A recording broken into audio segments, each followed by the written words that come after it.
Mais je vous dis que celui qui répudie sa femme, sauf pour infidélité, et qui en épouse une autre, commet un adultère. » Ses disciples lui dirent, « Si telle est la condition de l'homme à l'égard de la femme, qu'est-ce qu'il dit après? Il n'est pas avantageux de se marier. » Amen. Oui, alors je voudrais quand même préciser ici, la Bible dit bien que si un homme répudie sa femme, sauf pour cause d'infidélité. Le problème avec ce mot, c'est que c'est une traduction possible. Je rappelle que la Bible n'est pas écrite en français. Le Nouveau Testament est écrit en grec. En grec, ce n'est pas infidélité, c'est le mot, c'est porneia.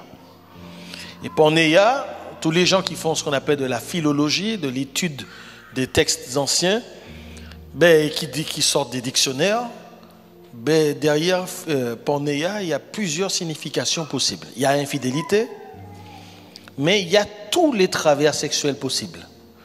Par exemple, la nécrophilie. C'est quoi la nécrophilie? Axel sourit. C'est quoi la nécrophilie? Les personnes qui aiment bien le corps des morts. Oh baba. Oui, oui, on est un film d'horreur. Oui, il y a des gens qui vont spécialement travailler à la morgue pour être proches de cadavres. Parce ils aiment les cadavres. Et c'est avec des cadavres qu'ils veulent avoir un temps de plaisir. Il y a des gens, je sors du cadre parce que ça vous étonne, je dis, oh là, pasteur, c'est une prédication film d'horreur. Il y a des gens qui déterrent des morts pour manger un peu de leur chair. Pasteur, il y a des enfants. Oui, mais il y a des gens qui ne sont pas normaux. Il y a des gens qui ne sont pas normaux sur terre. Il y a des, comment certains les appellent, c'est relié aux reptiles, des reptiliens. Enfin bref, il y a des gens bizarres sur terre. Donc il y a des personnes qui aiment les cadavres. Il y a des personnes qui aiment bien la chèvre de M. Seguin. La zoophilie. Eh bien, il aime le bœuf. Mais toi, tu aimes le bœuf pour manger. Eux, ils aiment le bœuf. Ils aiment les vaches. Je ne me moque pas, parce qu'en fait, c'est un dérèglement. Un dérèglement. Dans la Bible, l'homosexualité est dedans. Dans pornéia aussi. Il y a toutes sortes de personnes, il y a toutes sortes de travers. Il y a des personnes aussi qui,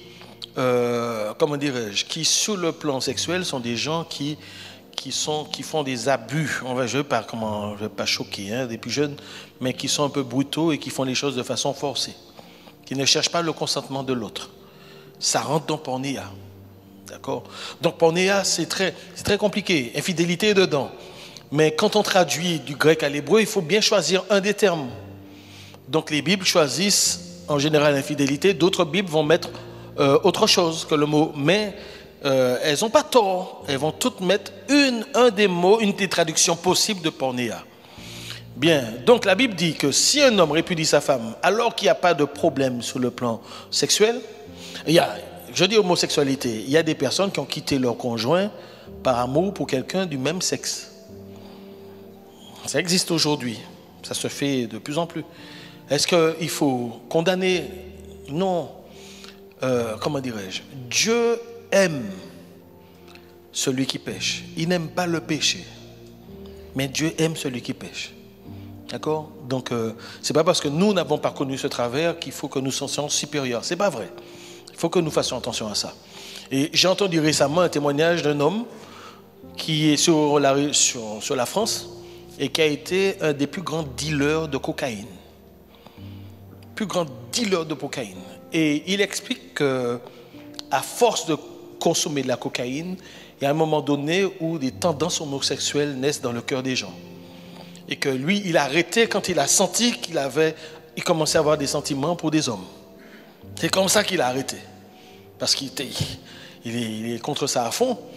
Mais il dit, mais dans les milieux, des gens des politiques, des chanteurs, des acteurs, tout ça, etc. Il y a des gens, des gros consommateurs de cocaïne, et ils finissent par basculer dans le milieu de l'homosexualité à cause de la cocaïne. Et il dit que en Amérique du Nord, vous savez comment ils appellent la cocaïne? El Diablo. On n'a pas une idée de comment certaines substances peuvent nous amener à faire des choses qu'on n'imagine pas. D'accord? Tu peux dire à ton voisin, ne goûte jamais. Tu peux dire ça à ton voisin, moi, ne goûte pas, n'essaye pas.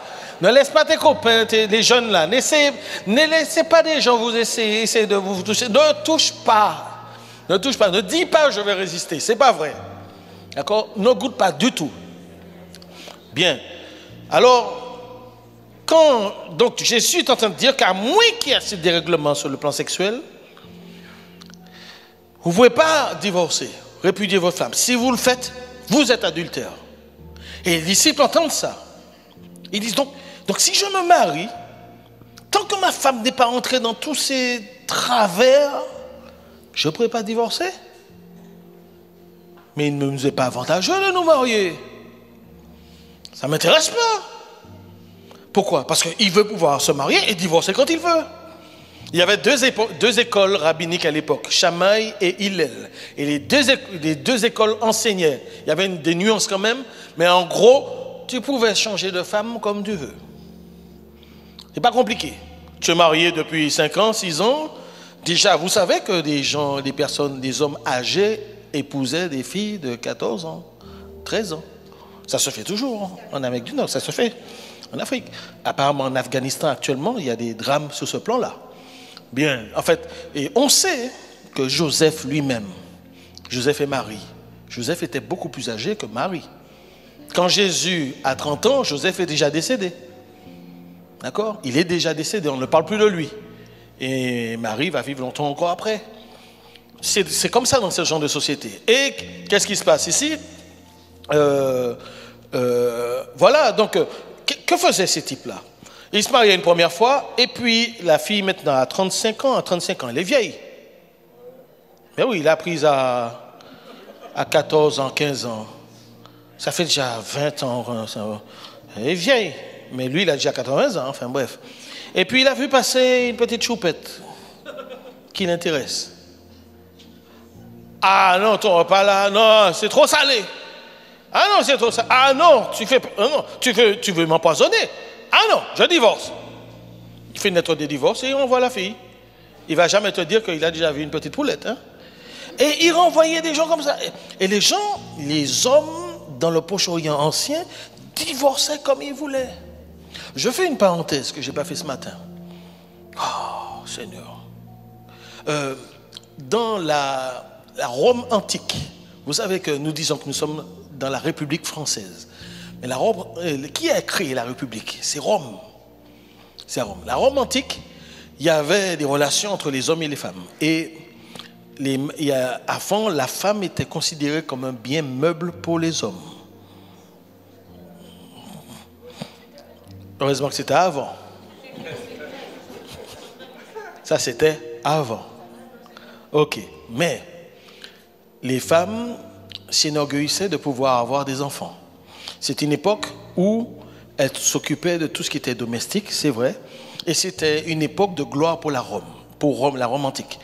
Mais il y a des livres qui sont sortis sur le déclin de Rome.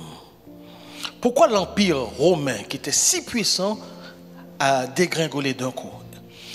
Tous les experts vous disent, les historiens aussi vous disent que les valeurs familiales ont changé. Sur la fin de Rome, de la République de Rome, d'ailleurs, je crois qu'il y a eu 13 Césars, c'est-à-dire 13 empereurs romains qui étaient homosexuels, qui ont été homosexuels. Deuxièmement, sur la fin de Rome, en général, les hommes avaient leurs femmes, mais ils avaient un petit jeune homme de 12 ans, 13 ans à côté d'eux. L'homosexualité était montée en puissance à Rome. Les femmes même, qui avant procréaient beaucoup, elles faisaient des enfants, les femmes redoutaient de tomber enceintes sur la fin de Rome. Elles redoutaient de tomber enceintes. On dit aussi qu'elles avaient pris leur indépendance, en fait une sorte de mouvement féministe. Et que les femmes divorçaient autant que les hommes. Il semble. Il y a un historien qui a parlé d'un couple. La dame était à son 23e mariage. Et le type, en fait, était à son 21e mariage. Vous imaginez?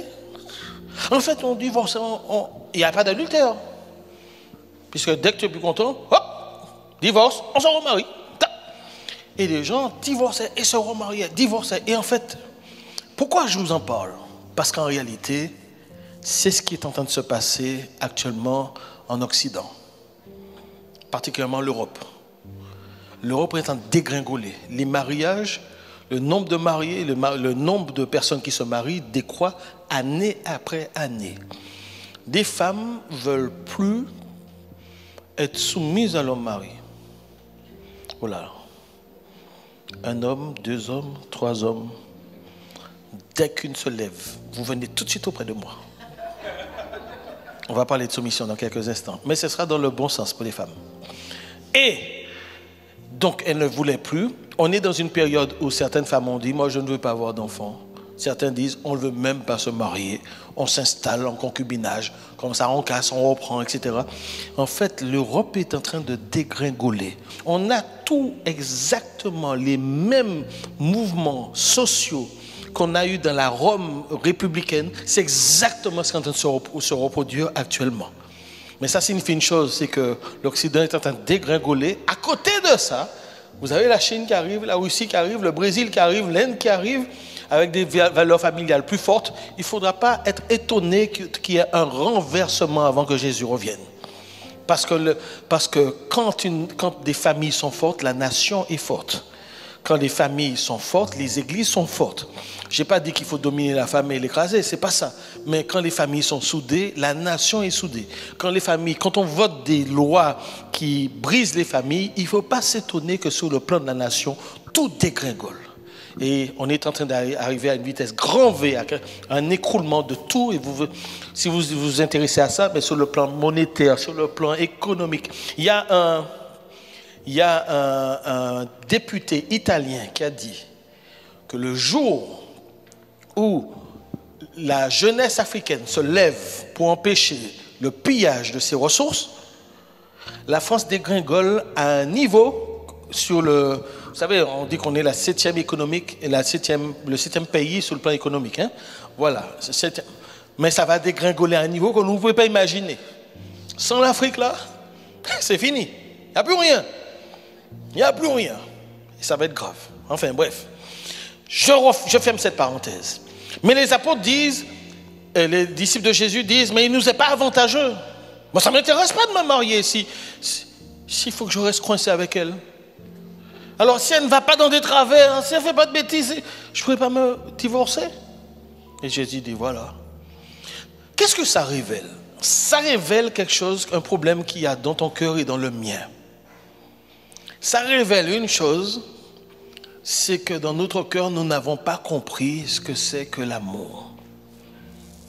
Nous ne savons pas ce que c'est. Nous nous sommes mariés pour certains, d'autres veulent se marier, mais nous n'avons pas compris ce que c'est que l'amour. Qui nous a éduqués à l'amour?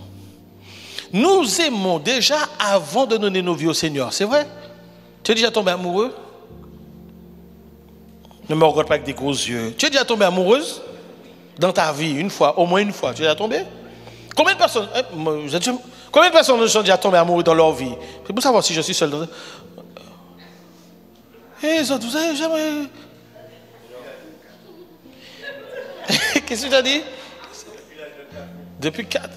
Mais bien sûr, moi je me rappelle à l'école maternelle, je ne l'ai jamais oublié. Mais oui. C'était...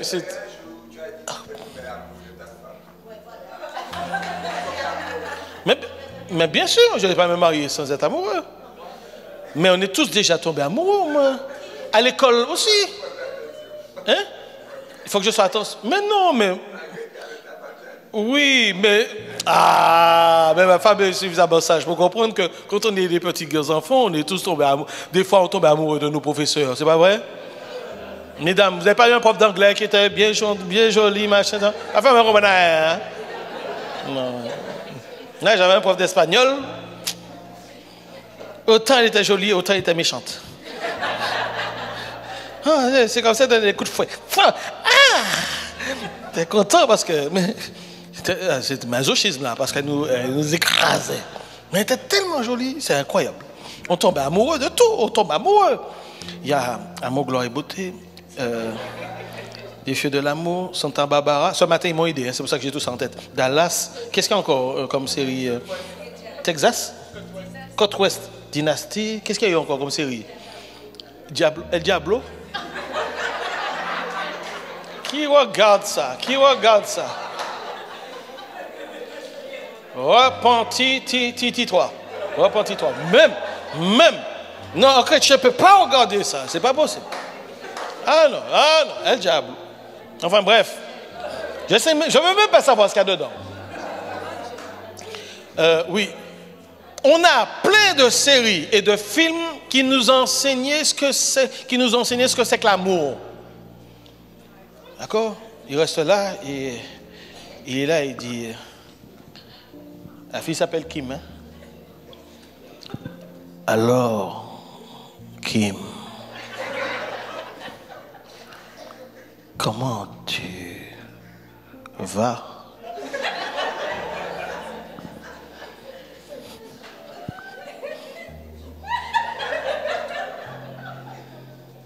Ça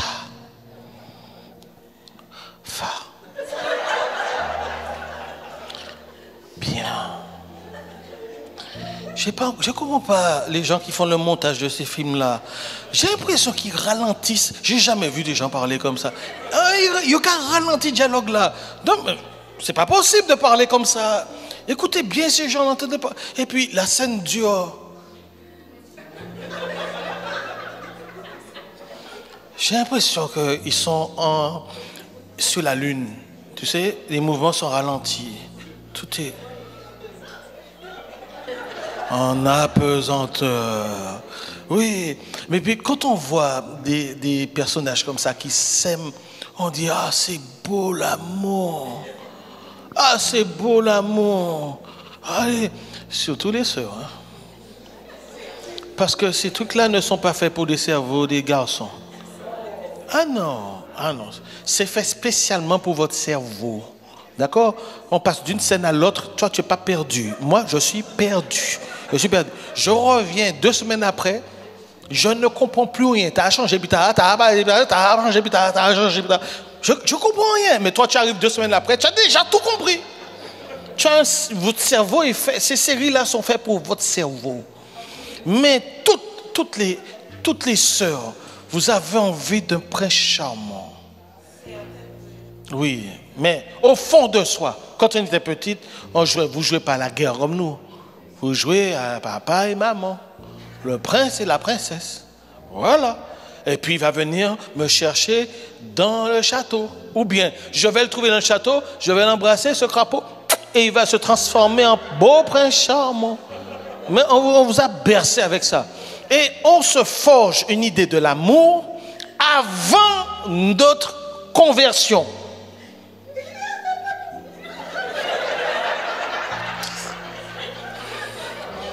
Je pense que ça me concerne. Mais pas besoin de ça. Garde ça pour toi. C'est entre Dieu et toi. Pas mettre tes affaires bandéro. Bon, il est demi, il est même demi passé. Je crois qu'on va clôturer parce que... Est-ce que vous me laissez 5 minutes, 5-7 minutes? Vous êtes sûr? Vous allez le regretter, hein? On va continuer ça la prochaine fois. Mais, voilà le truc, c'est que nous sommes... Vous allez vous calmer? Jéel, tu sais que tu t'es fait baptiser? Mais t'es pas forcé. Revois-toi, tout de suite. Bien, on va refaire la Sainte Seine tout à l'heure. Et donc, voilà comment nous avons une conception de l'amour. Mais, en fait, c'est vous et moi, parce que les garçons, c'est pareil. Les garçons... En fait, les femmes ont une idée de l'amour, mais les hommes n'ont pas une idée, ils ont une vision de l'amour. Dès qu'ils voient une femme, ils tombent amoureux très rapidement. Parce que c'est le contact tactile, physique, visuel.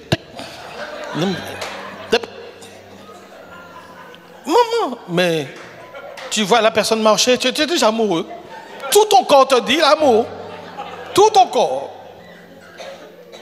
Bruno, ne me regarde pas comme ça, Bruno. Les hommes, c'est un peu spécial. Et les hommes tombent amoureux très vite. Hein? Très vite, maman. De beaucoup de monde. Enfin bref, pardon Seigneur. Et voilà notre souci. Avant notre conversion, nous avons une conception de l'amour. On donne nos vies au Seigneur. La Bible nous apprend de nous aimer les uns les autres. Mais notre façon d'aimer n'a pas changé. Notre conception de l'amour n'a pas changé. Pourquoi ? Les hommes disent, il ne nous est pas avantageux. L'amour que nous avons toujours conçu en nous avant notre conversion, même si ça a un habillage spirituel, même si on peut trouver des éléments spirituels pour l'habiller, et même si on peut essayer de faire comme si en fait on va l'améliorer un tout petit peu, mais en fait il n'a pas changé. C'est toujours un amour, il ne m'est pas avantageux, c'est-à-dire je n'ai pas d'intérêt. Je n'ai pas d'intérêt. Et ces gens disent, je n'ai pas d'intérêt à me marier avec cette personne. Et c'est ça le souci. C'est-à-dire que l'amour qui n'est pas encore lavé, purifié par le sang de Jésus, c'est un amour qui veut prendre. Qui prend chez l'autre pour se satisfaire soi. On cherche à satisfaire nos besoins. Les besoins de nos cœurs, les besoins physiques, les besoins sexuels, les besoins du portefeuille, des fois aussi, plein de besoins. C'est un amour qui nous vient de notre hérédité, qui nous vient de notre éducation, qui nous vient aussi de tout ce que nous avons visualisé comme film. Et nous avons cet amour-là, nous venons au Seigneur, nous nous marions avec une personne. Et aujourd'hui, les taux de divorce en Église sont presque similaires maintenant à ce qui se fait dans le monde. C'est-à-dire qu'il y a un moment où on dit, je ne ressens plus rien pour lui. Je n'ai plus rien pour elle. Tu ne m'apportes plus rien. En fait, quel avantage que j'ai d'être en couple encore avec toi? Ça ne m'apporte rien. Au contraire, ça m'apporte plus de problèmes qu'autre chose. Donc je divorce. Et puis de toute façon, aujourd'hui, la loi m'aide. Hein? Même si tu ne veux pas, ça va se faire tout seul. 2 ans. Et ça se fait. Quelques mois maintenant. Motif intéressant ou pas, motif valable ou pas, voilà, on divorce pour rien. Et ça, c'est un souci. En fait, je suis en train de voir que nos cœurs, en fait, on a décidé, on a compris l'amour comme quelque chose, une sorte de sentiment profond à l'intérieur de nous qui nous transcende un peu parce qu'on a vu chez l'autre quelqu'un qui va me combler. Quelqu'un qui va me combler. Mais le jour où cette personne n'est plus en position pour me combler, ou le jour où cette personne ne veut plus me combler, alors là, c'est fini. Et voilà le genre d'amour que nous avons cultivé. C'est un amour qui n'est pas chrétien, qui n'est pas biblique, et qui n'est pas le type d'amour avec lequel nous devrions nous marier. Ce n'est pas de l'amour, c'est un amour qui est uniquement basé sur les émotions et sur les sentiments. Et ça, c'est notre souci. Je vais juste aborder, pour clôturer, Éphésiens chapitre 5. Alors, prenez pas, on va le prendre la prochaine fois, on va entrer dans le détail, mais prenez pas, écoutez simplement, Éphésiens 5, le verset 22 dit, « Femmes, soumettez-vous à vos maris. » Bien. Donc, certains hommes disent, voilà, tu ne te soumets pas à moi, et donc, il y a un problème dans le couple, parce que toi, tu ne te soumets pas à moi. La Bible dit, tu te soumets et tu ne te soumets pas à moi, donc c'est mon problème. Voilà notre souci, c'est que tu es dans la rébellion. En fait, on exige de l'autre que la personne obéisse à la parole de Dieu. Maintenant, il y a un souci. Je redis, la Bible n'est pas écrite en français, elle est écrite en grec. Le mot soumettre en grec n'apparaît pas dans le verset 22. Quoi, pasteur? Oui. Le mot soumettre n'apparaît pas au verset 22. En grec. On l'a mis en français, mais c'est pas là. Ah bon? Alors je n'ai pas à me soumettre à mon mari? Non, c'est que le mot soumettre au verset 21. Soumettez-vous les uns aux autres. Soumettez-vous aux uns aux autres. Et même si vous avez une coupure dans vos Bibles, parce qu'il y a des paragraphes, sachez que la Bible, il n'y a pas de paragraphe dans la Bible. Tout est écrit d'un trait. Vous avez un livre, c'est écrit d'un trait, il n'y a pas de coupure de paragraphe. Donc c'est dans le même élan qu'il est dit, soumettez-vous les uns aux autres, etc. Femmes, au mari. Il n'y a pas besoin de remettre. La notion de soumission est là. Mais le mot n'apparaît pas au verset 22. Donc pour comprendre le verset 22, femmes, soumettez-vous à vos maris, il faut d'abord lire le verset 21. Soumettez-vous les uns les autres. Mais le verset 21 est dans un cadre bien précis. Il est dit dans ce cadre, premièrement, ne vous enivrez pas de vin, mais soyez remplis du Saint-Esprit. Est-ce qu'on peut dire ensemble, soyez remplis du Saint-Esprit. Le passage dit, soyez remplis du Saint-Esprit, entretenez-vous par des hymnes, des cantiques, etc. Vous vous rappelez? Et ensuite, il y a soumettez-vous. Donc, avant la notion de soumission, il y a le fait d'être rempli du Saint-Esprit. Et je vais redire ça une deuxième fois parce que tu n'as pas saisi ce que je voulais dire.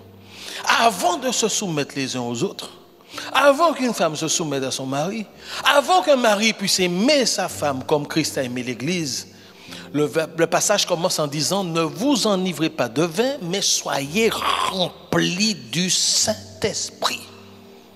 Et en fait, la vraie condition pour que ça marche bien dans le couple, c'est qu'il faut qu'on soit rempli du Saint-Esprit. C'est pour ça que j'ai parlé de Pentecôte. En fait, c'est une histoire de plénitude du Saint-Esprit. En fait, s'il fallait décider, avant de déterminer avec qui se marier, il ne faut pas regarder aux couleurs des yeux, les amis. Il ne faut pas regarder aux cheveux. Il ne faut pas regarder à sa taille, ni aux tablettes de chocolat. Il ne faut pas regarder, quelqu'un m'a dit, oui, ni à son portefeuille, Eliette ce matin.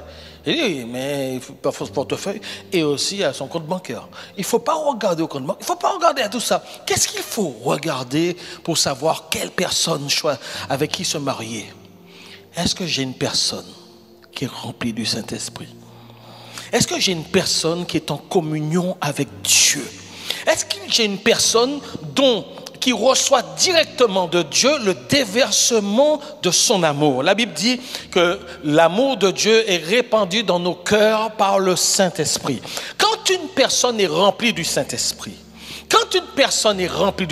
c'est une personne qui a bu de l'eau vive du Seigneur. C'est une personne qui n'est plus assoiffée. La personne qui boit de cette eau n'aura plus jamais soif, dit le Seigneur Jésus. Quand je suis assoiffé de Dieu et que je reçois de Dieu, quand mon cœur déborde d'amour de Dieu, je ne suis plus une sangsue. Je ne suis plus une sangsue. Proverbe 30, verset 15 dit, la sangsue à deux filles donne. Proverbe 30, verset 15. La sangsue à deux filles donne. Je te traduis ça. La sangsue était enceinte. Elle est allée dans la clinique. À la clinique, et le premier enfant est sorti, le deuxième, deux jumelles, deux petites filles. Et on dit à la sangsue, alors quel nom que tu donnes à la première fille? Donne. Tiens, curieux. Ok. La deuxième fille, donne. Mais non, on t'a déjà demandé pour la première. La deuxième maintenant, donne. Mais c'est la première ou la deuxième donne? Les deux. Donne. L'esprit de sangsue. Donne. Voici le type d'amour que toi et moi nous avons. C'est un amour qui prend. C'est un amour qui est dans un cœur qui n'est pas encore régénéré. Je te le dis. Nous sommes nés de nouveau. Mais il subsiste du péché dans notre cœur. Il subsiste dans nos pensées. Mais notre façon d'aimer a un souci. C'est pour ça que nos couples éclatent. C'est pour ça que ça ne va pas bien dans nos couples. Parce que nous sommes là pour prendre. Tu ne me rapportes plus rien. Tu ne m'aides pas. Tu ne fais pas ça. J'attends ça de toi. Tu ne me donnes pas. Voilà l'esprit sensu. L'essence de l'amour d'un cœur qui n'est pas encore régénéré. Alléluia. Il y a un homme qui a mis une annonce dans un journal en France, un agriculteur. Il a écrit « Homme sérieux cherche une femme pour se marier. une femme avec tracteur.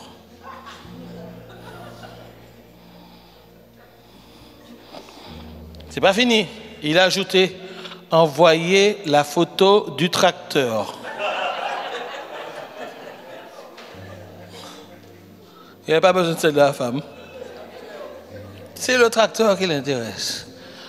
Donne. Et vous et moi, dans nos mariages, c'est ça nos problèmes. Pour commencer à comprendre, et il faut qu'on ait de l'honnêteté. Il faut qu'on ait de l'honnêteté.